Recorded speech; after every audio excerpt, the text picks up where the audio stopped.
ఏంటి బంగారం, ఏం చేస్తున్నావు? చదివేం చదవట్లేదా? మాము నేను చాలా ఇంపార్టెంట్ పనిలో ఉన్నా. ఏం పని అంతలాగా? రీల్స్ చూస్తున్నా.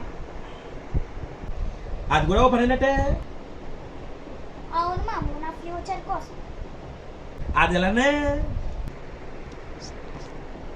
నేను ఫ్యూచర్లో ఇన్ఫ్లుయెన్సర్ అవ్వాలి, అందుకనే.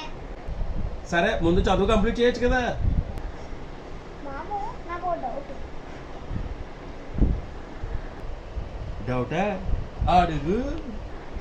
మీరు చిన్నప్పుడు ఫోన్ లేకుండా ఎలా బతికారు? మేమా? మీలో అనుకున్నానండి, మేము పుస్తకాలు చదువుకునే వాళ్ళం. అవునా, నేను కూడా చదివేస్తాను అయితే. చాలా మంచిదే, చదువు ఎవరు వద్దన్నారు?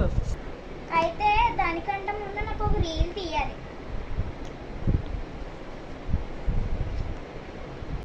నేనా? ఎంత చెప్పిన తర్వాత కూడా